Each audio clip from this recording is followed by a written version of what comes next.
all so much for coming out tonight, even though so many things are being canceled, and we're all being very cautious, but I'm so glad that you decided not to, self-isolate until after tonight. So, because this is just going to be a very special evening. Diane is one of my favorite artists, and we're so happy to have her here in our little town. She's added so much and done such a wonderful job at so many things. And so she gave me a little bio. She's a lifelong artist who expresses herself by exploring different media. An art teacher for many years, she's worked with art centers in Minnesota and Arizona. Diane was a board member of the International Encaustic Artists, a member of the Museum of Encaustic Art in Santa Fe, and a board member of the Silver City Art Association for 6 years. Her work has been featured in galleries across the U.S. And of course, I'm welcoming you all here on behalf of the WNMU Expressive Arts Department. Jim Pendergast is the department chair, he's back there. And then myself, I'm Faye McElmont, I'm the Director of Cultural Affairs here at Western. And so with that said, let's just give a big welcome to Diane Kleiss.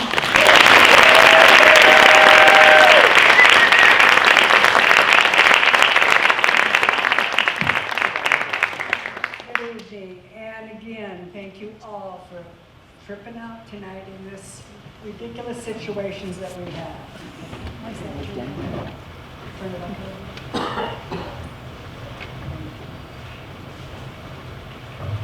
And again, I want to thank Faye and the Charles and Edwina Milner Women in the Arts series. Without that, I wouldn't be here to be able to present. So, and I want to thank Charlie Werber, who is in charge of the gallery. And without her doing 10 times what she was supposed to be assigned to do, she was amazing. So thank you, Charlie. And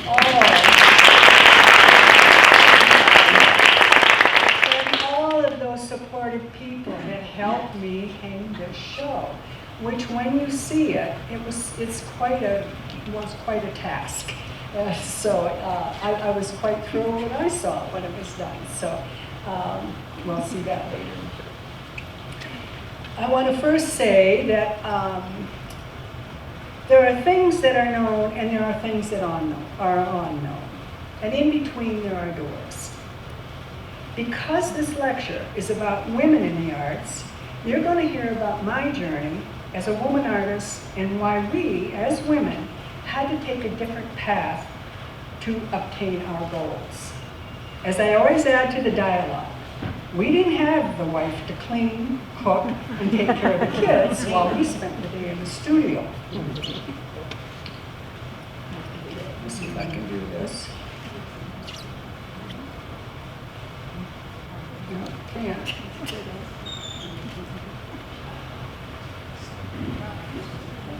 This little arrow is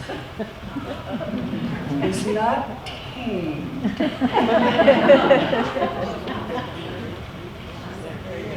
There you go. So close. It's just going all over the place. No, that's not what I mean.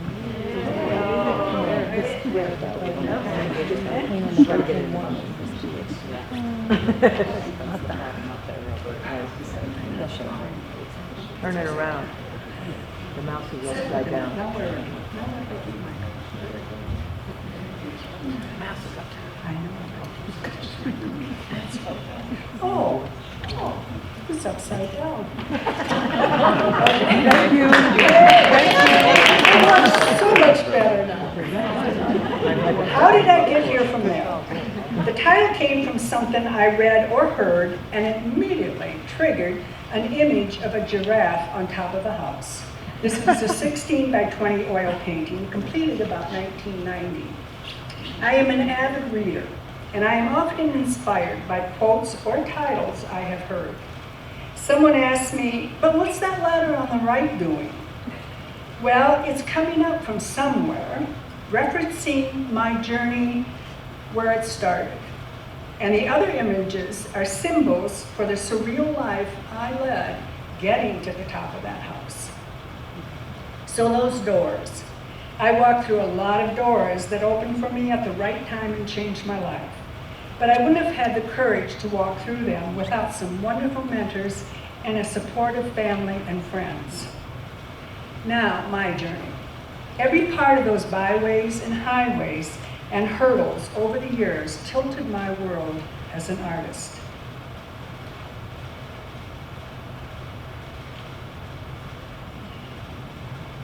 It started on a farm in northern Iowa with our close-knit, hardworking family and my 4 siblings. Art classes were non-existent all through my country school days and my high school days. But I like to think I started being an artist with my first crayon. I practiced mixing colors and staining the lines with paint by number kits. You will see later the influence that this farm life had on my art. Another big influence on my life and my art was being raised Lutheran with the shoulds and rule following. Of course, I was the rebel in the family. My mother pulled a lot of hair out raising me. This is my mom's very formal, proper confirmation picture, and it inspired this painting. I am my mother. I morphed the rebellious me with a raised skirt and found out if I covered one half of the face, one side was serious and the other side has a slight smirk. That wasn't intentional. I don't know how that happened. Really, my parents were a lot of fun and everybody wanted to come to our house. Where does creativity come from? Why me? I didn't know another artist in the family, though later there was a lot of artistic talent that showed up. I remember my mom in her late 60s taking her first painting class at the Milner RV park in Texas. She learned how to see, and the world looked different. The colors, the shadows, the light. She kept saying, the more you look, the more you see. It was fun watching her experience that. What does make a creative mind creative? So, open to the possibilities, insatiably curious about the world, and taking risks. This is just one scientific study that has been done on the subject. It took me many years to find out how you could push those possibilities of a creative mind. Notice the bottom, immerse and incubate. You need undistracted time in the studio to be able to sustain a creative idea. But first, I had to figure out how to replicate an image. As a 13-year-old, I put a shelf in the walk-in closet in our farmhouse. I considered it my first studio. I taught myself to draw from photos and from calendars or books, and practiced perspective, shading, and form by doing it over and over. I still have those early drawings. I was a chronicler and kept journals and photo albums my whole life. In 1959, I did get some formal training when I sent in a drawing. Remember those? A representative from the art instruction schools in Minneapolis showed up at our farmhouse door. My family was very supportive, and at 17, they signed me up for this correspondence course. To put this in perspective, I didn't go to my first art museum or gallery until I was 40 years old. In 1967, I was married with a child living in southern Minnesota. I had finished the correspondence course with a certificate in advertising and related art. Now that I had some sense of composition, I started oil painting, still using photos for reference. This is another one of them from a calendar picture. So in the next few years, I sort of taught myself to draw and sort of taught myself to paint, and I actually ended up selling a few. And I started with experimenting with mixed media in 1973 when my 2 talented sisters and I started having some holiday bazaars. I was making little vignettes with sculpted clay, painting on bisque ceramic, pouring wax candles into molds, wood carving, painting on small canvases, scenes on old barn doors. They all depicted the genre of the Midwest, familiar farm scenes, still life, or flowers. It was very successful, and we kept moving to bigger venues. Then I walked through a big door that changed all our lives. In 1976, the bicentennial year, my husband and I bought a small resort in northern Minnesota, 130 miles north of the Twin Cities, on a dead-end road, and it was a pristine wildlife setting on a 1.5 mile long private lake. An artist is influenced by place and space, and living in nature directed a lot of my paintings. The resort was built in the late 1930s, so it needed a lot of TLC. I still wonder who cracked that door open. By this time, I had 2 more children, all boys. The youngest was 1.5 years, the middle was 7, the oldest 14. It was quite an adventure, and 43 years later, it's still in the family. All those years, my art was my lifeline. I never once stopped drawing or painting, and no matter how busy and disruptive life was, I kept on. I figured I had 13 studios, starting with that walk-in closet studio. This is a painting of an old log cabin at the resort that I fixed up in what I considered my first real studio. Built of logs, I could see trees inside and out. This is called inside out. Before that, it was any place in the home that I could set up an easel. And then finally, in 1983, I took my first week-long painting workshop at Quadra Resort in Hill City, 40 miles northwest of the resort. The instructor, Janche Vischer from the Minneapolis School of Art and Design, ended up opening a big door. I was painting my usual, feeling very inadequate next to the other artist. But my world turned over when she asked me, "What do you want to paint?"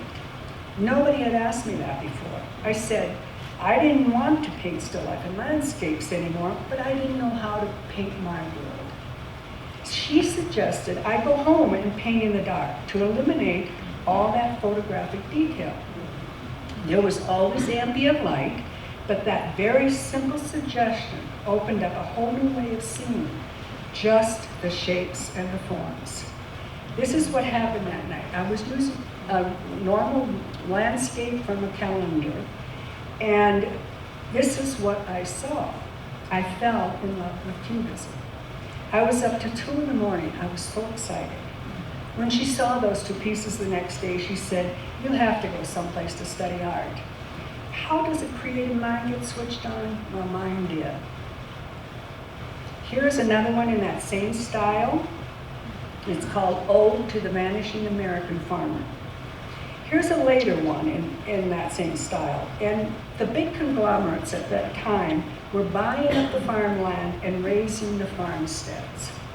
So this was my dedication to those hardworking farmers.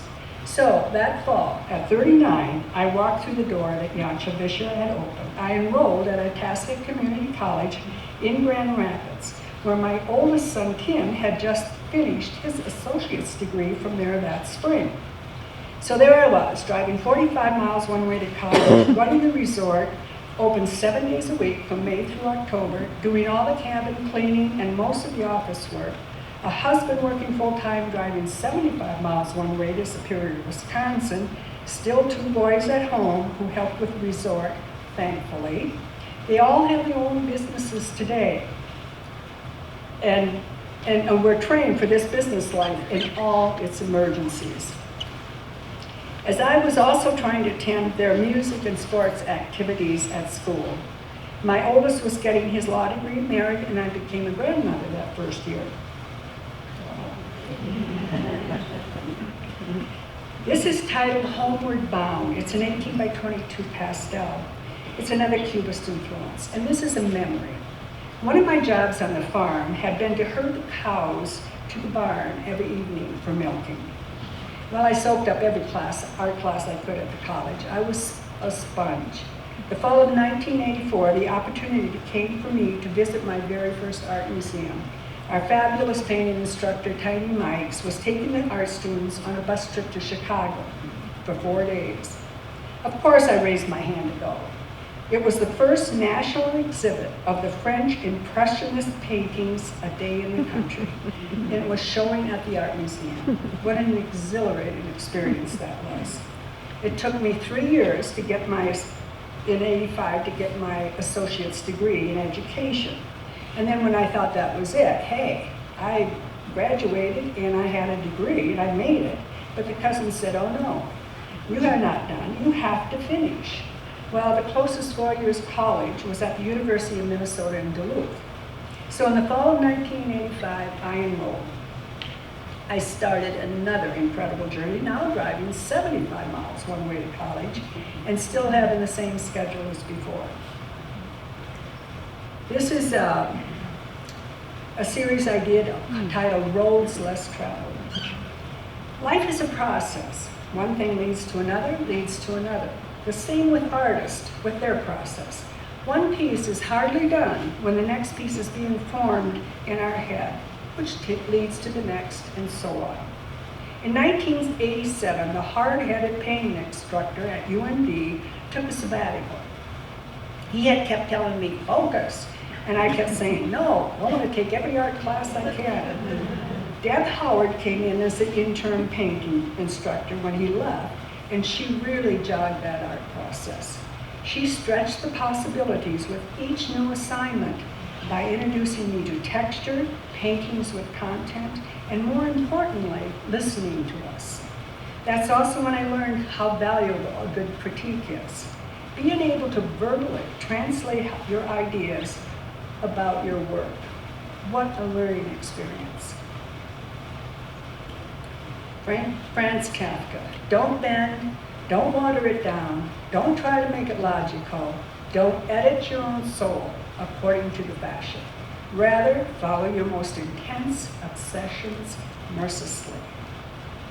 In 1987, I saw a poster on the art room wall that offered a painting class that summer at Grand Marais, 100 miles north of Duluth, along Lake Superior.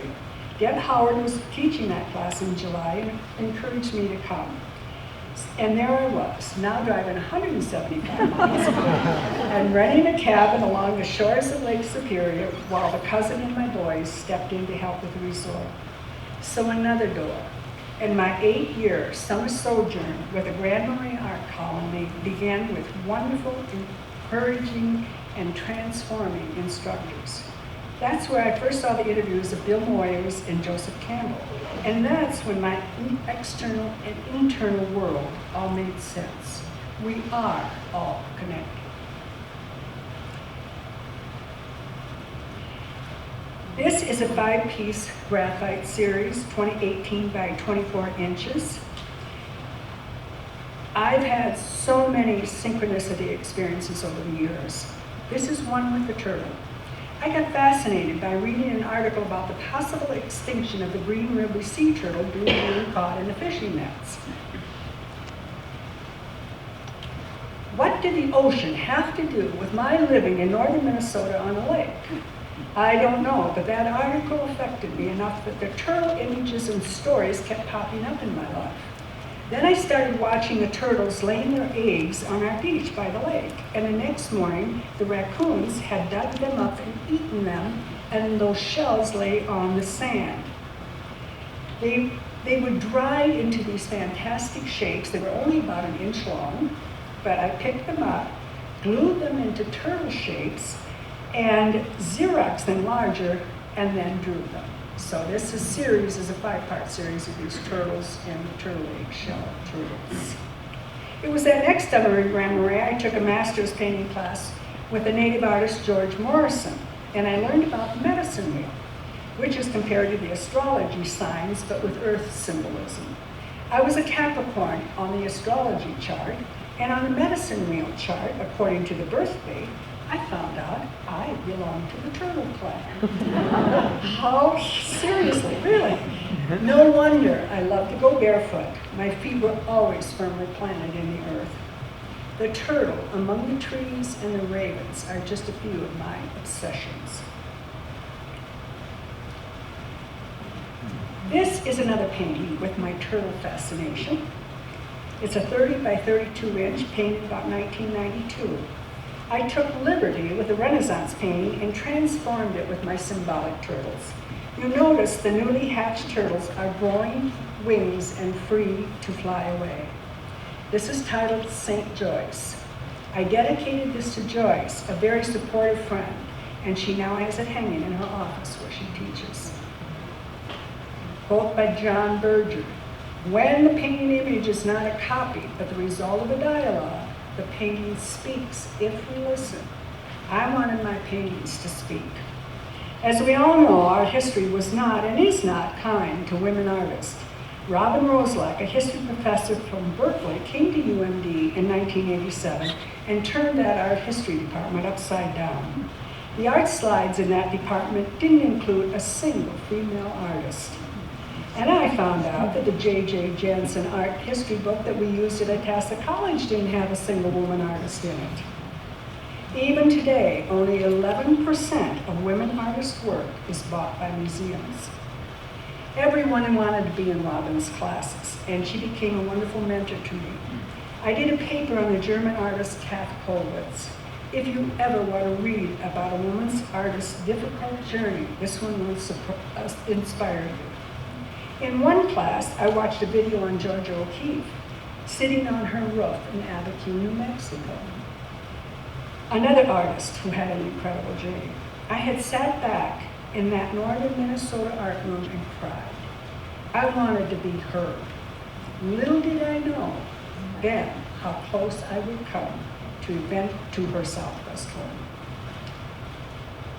I did a series titled Room for One. This is a 30 by 40 inch.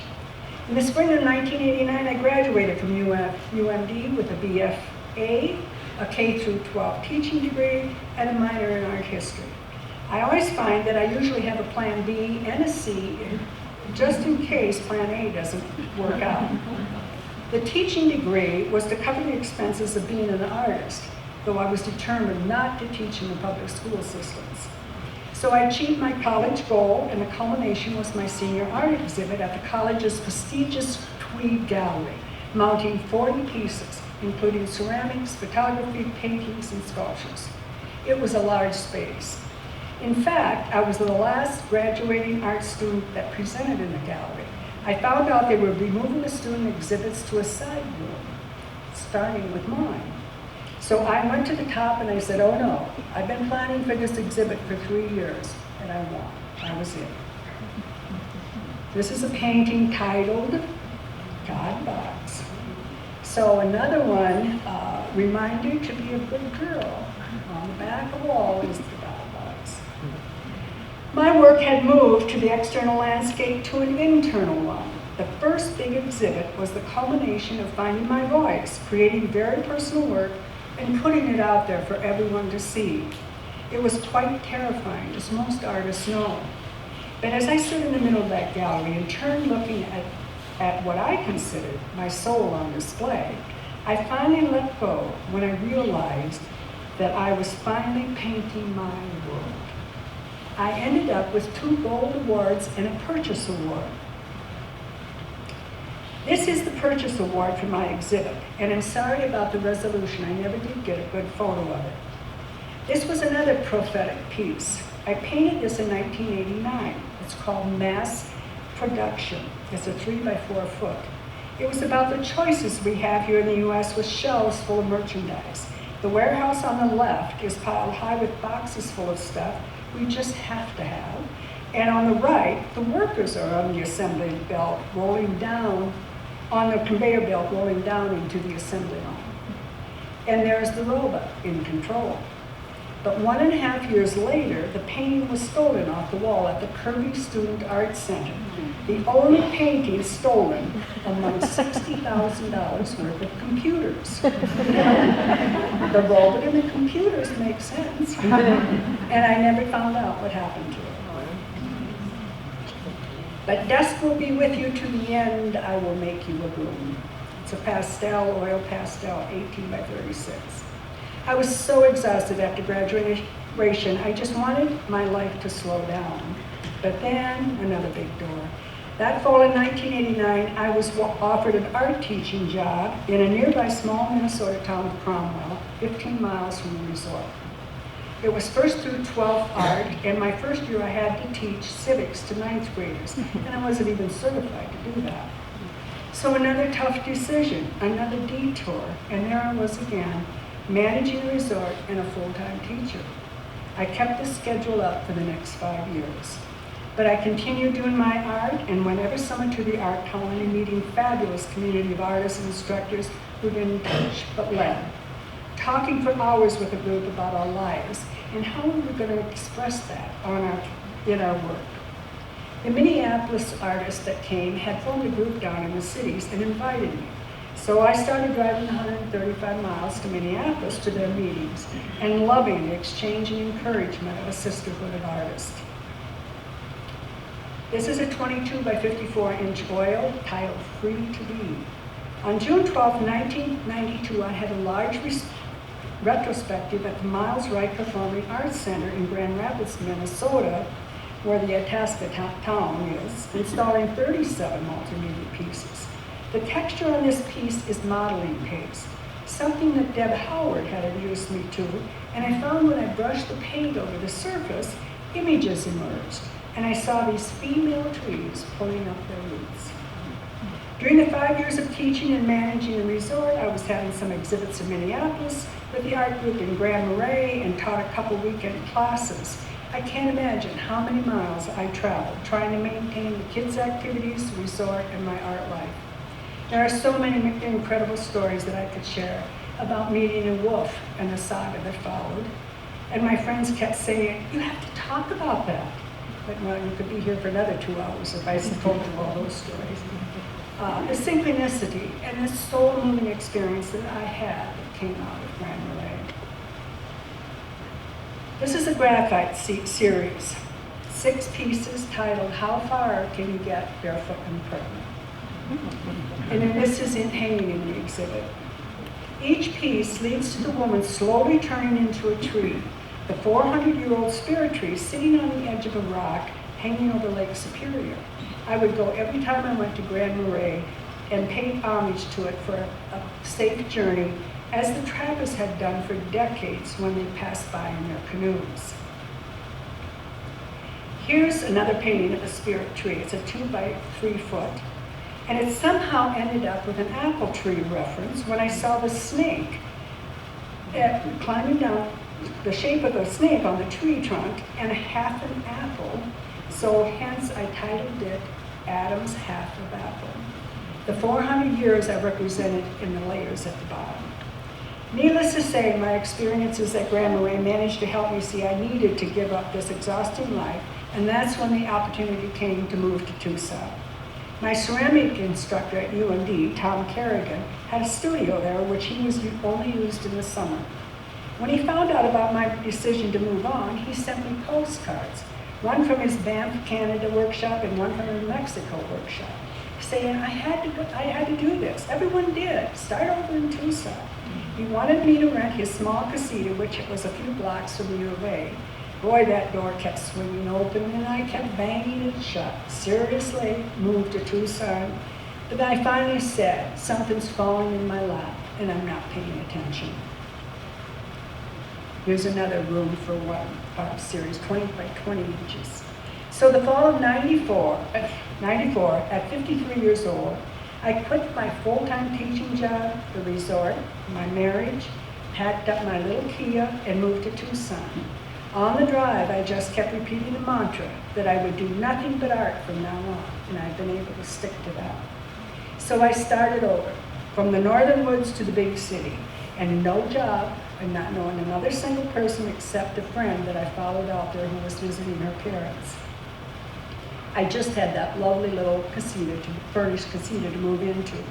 And I arrived on August 13th with 113 degrees. And I absolutely loved it. My joints just couldn't take those northern Minnesota winters anymore. My youngest boy, Jess, was in college. My middle son, Aaron, had graduated from college and was starting a cabinetry business north of Minneapolis. And Tim is now a lawyer in Grand Rapids. So I rented Kerrigan's little casita and soon found a large studio space sharing with another artist from Minnesota. I started painting recycled furniture just to get into a gallery, and then did some large 7 by 3 foot collage pieces in a restaurant that led to more work Then the gallery called one day that had my furniture and asked if I did wall murals, which I never had, but I figured how hard could it be? It's just a bigger canvas. So that started this whole 3-year sojourn into painting wall murals into homes. And this was a rug design that I did. And here was another one in a niche. And of course, it was my very realistic work again, back to my photographic days. It wasn't my favorite thing to do, but I made a little more extra money doing that. I was teaching summer art classes at the Tucson Art Museum, which led to a part-time job teaching K through 6th art, and which later led to a full-time job. Well, I found out I liked a regular paycheck and insurance. So, see, my planning paid off.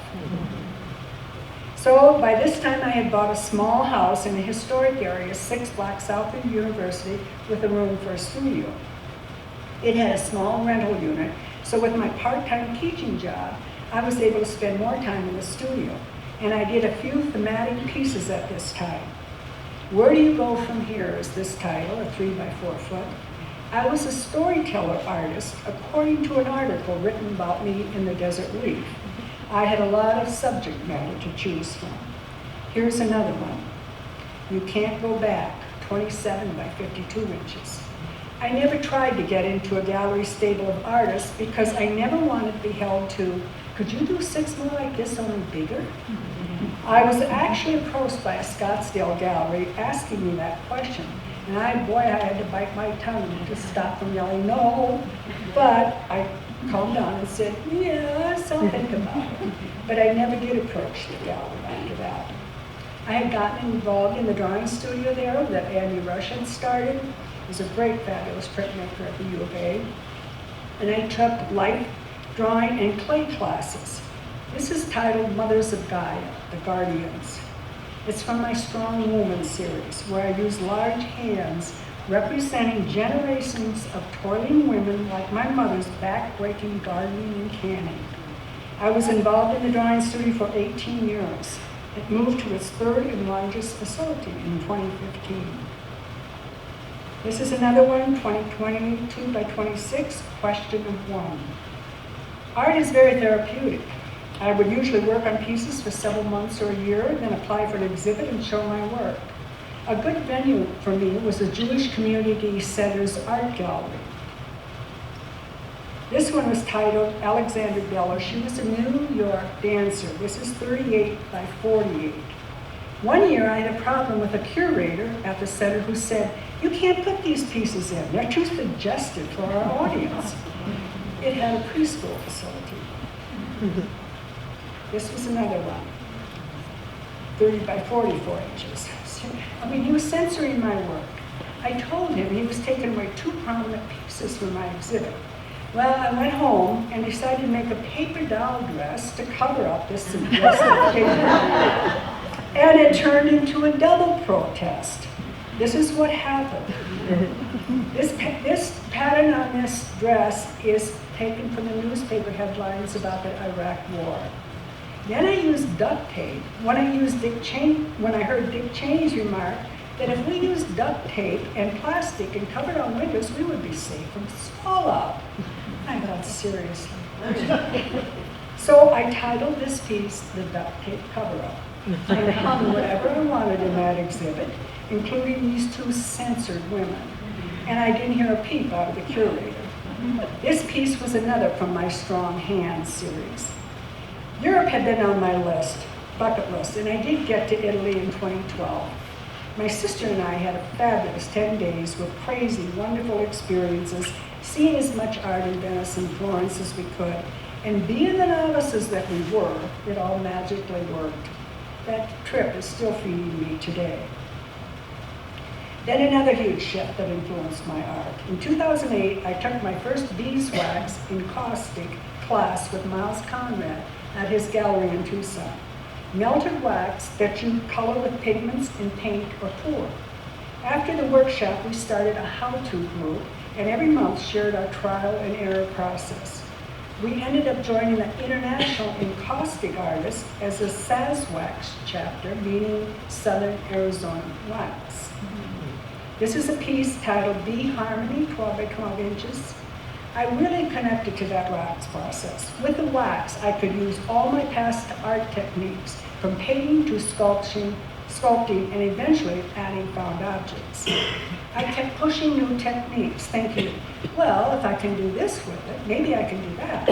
And started using these 5-inch boards to practice on. Over the years, I made 54 of them. And because people were curious about it and wanted a little something, a little piece, I only have 7 left.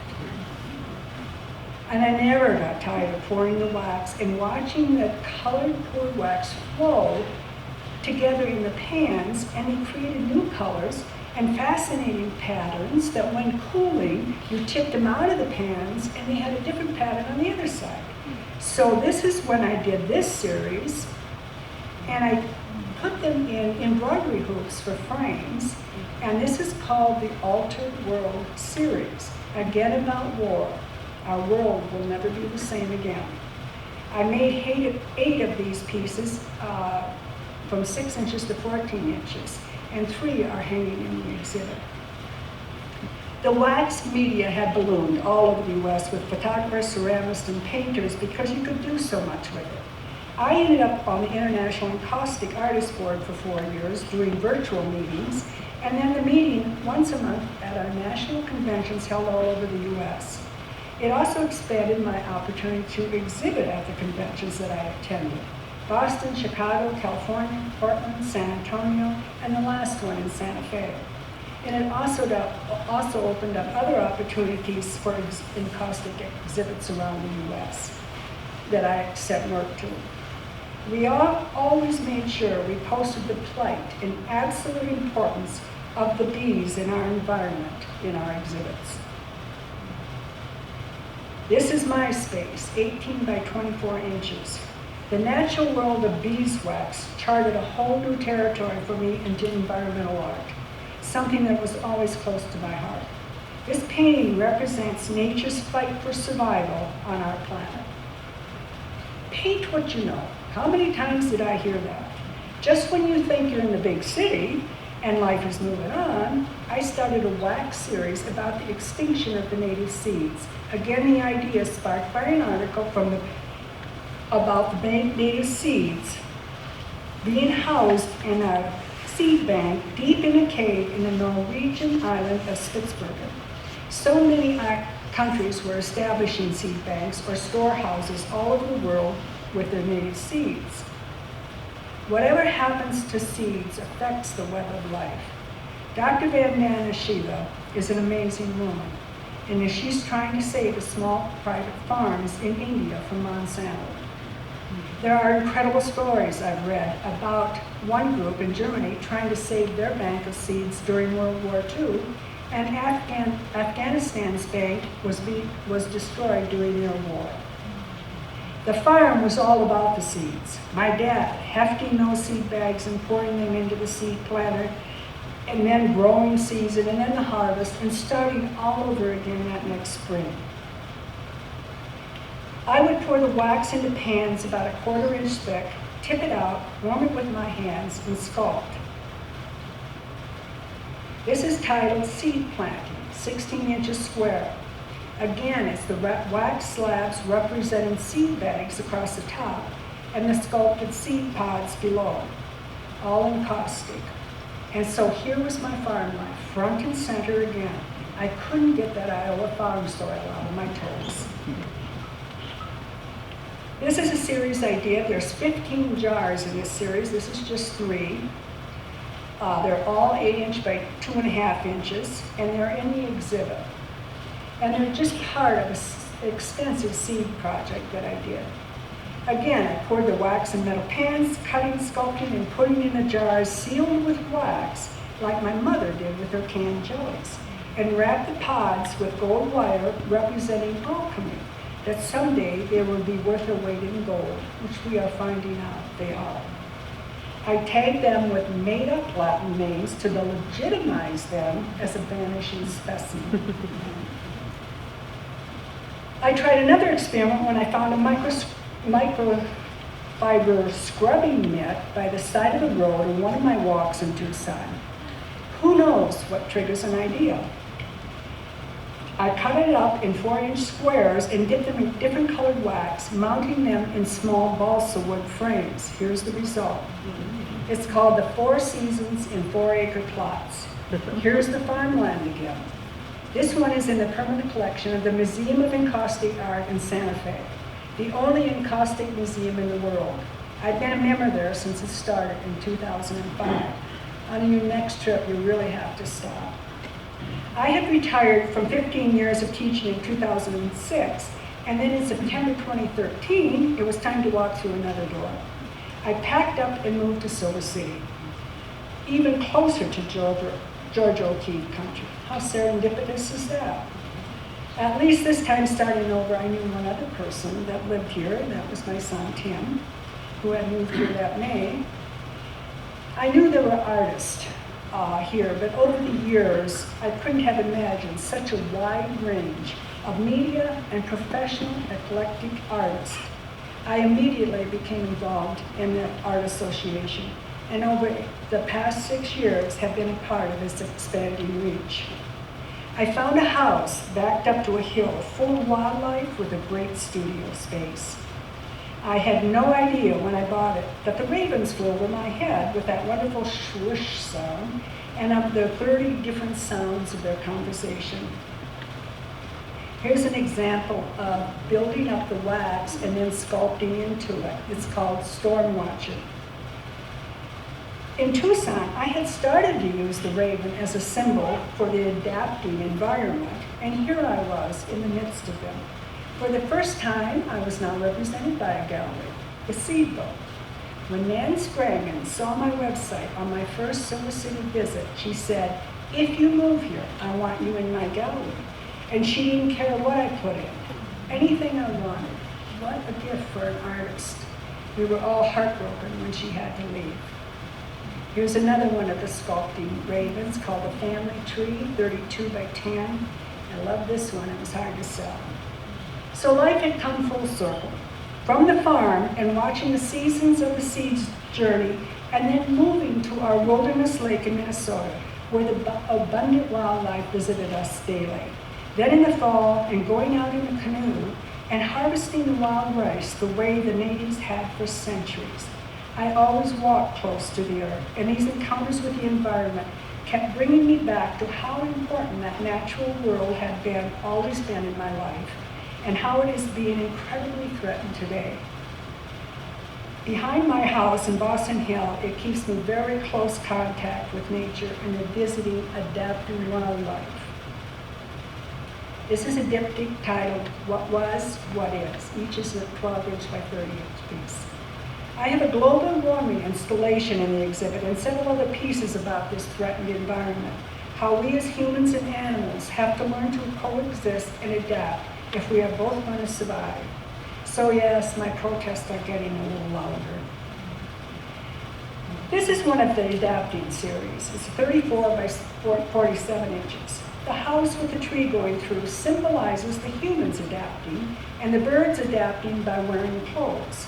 This is when I really started constructing with cardboard. It was easy on my hands and fit my biodegradable focus.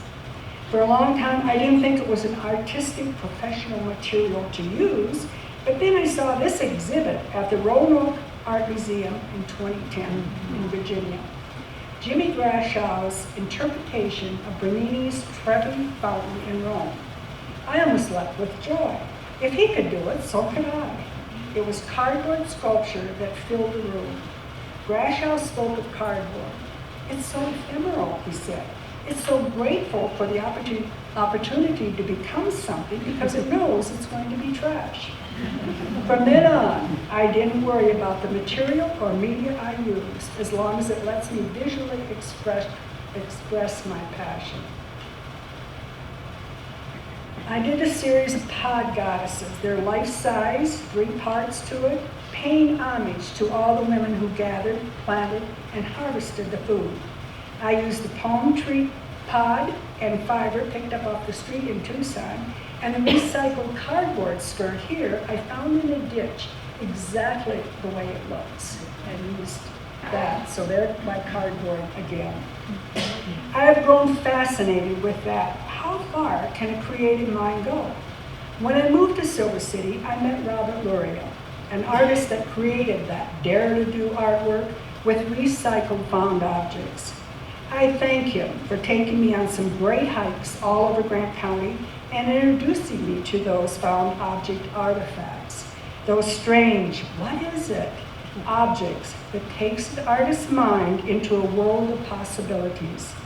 We have fun challenging each other, among other things, with dried banana peels. This is one of Bob's. This is a quote I now use to describe this out-of-the-box artwork. Art is what you can get away with.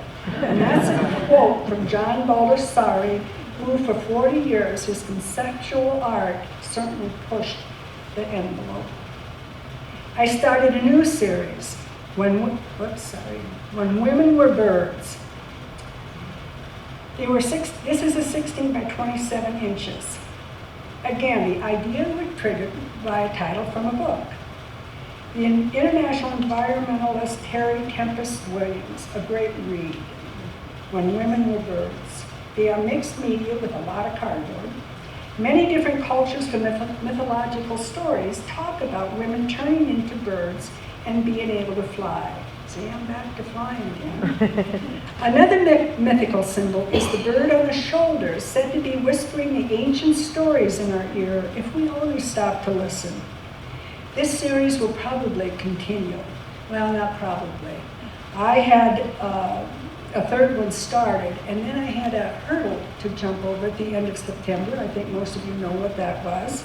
And so I put a plastic bag over its head and set it in the back room so it wouldn't tempt me. So it's there waiting for me. So, how did I get here from there? I'm here, but here never stays the same.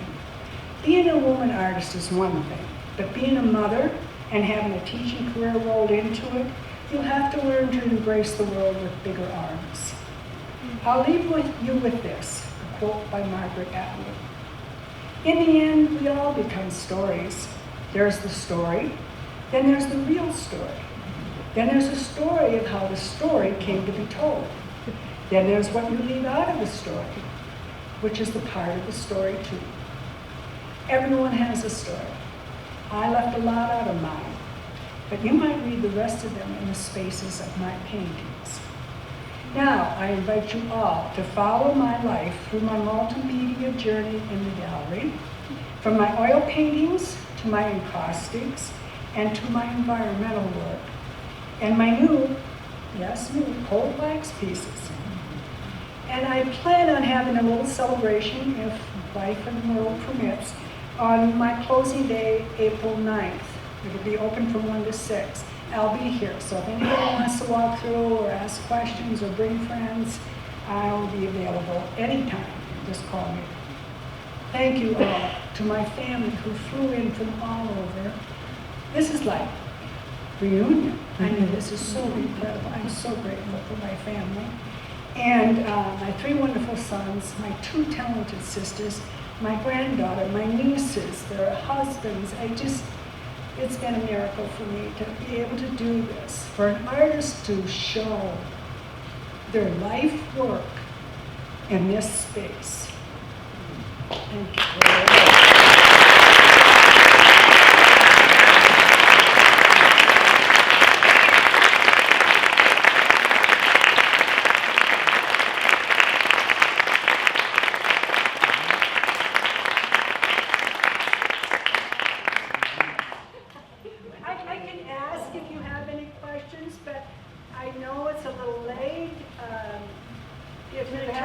I don't want to spend a lot of time because I'd like to get over to the gallery. But anybody have anything that they saw that they would like to ask me about? Would be great. Otherwise, at the gallery, I have a lot of, yes, my son.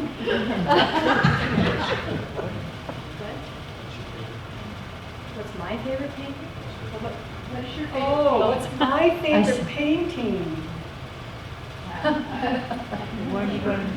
The one you're working on.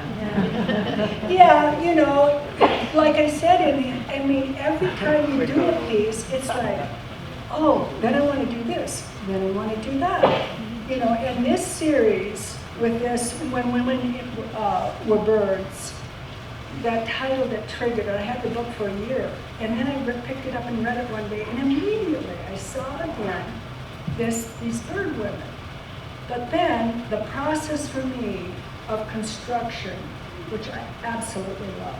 I mean, the challenge to me is what is a big part of it.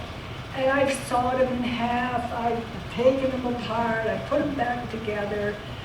But that process is my favorite part of art, I think, is just building and thinking and, you know, turning and redoing and changing colors. And it's just to be blessed being an artist. I don't know what my life would have been like, because like I said, I've been doing this since I could hold a crayon. And then that my process, because some people, like my art instructor said, focus. No. For some reason, that next media I'm so curious about. What can I do with it? And that's my joy. You know, what's going to be the next thing? How can I do that next thing?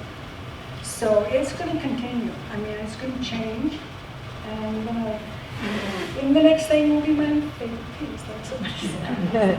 Yeah. So I guess it's Diane the process. will answer questions over there at the gallery too, if you have any. But I was remiss in not thanking our wonderful donor and sponsor for this series.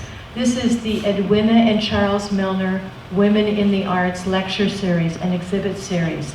And so I'd really like to give, she's not here tonight because she has macular degeneration, she's not traveling anymore, but such a wonderful woman artist in her own right. But let's give a big thank you to Edwina Milner.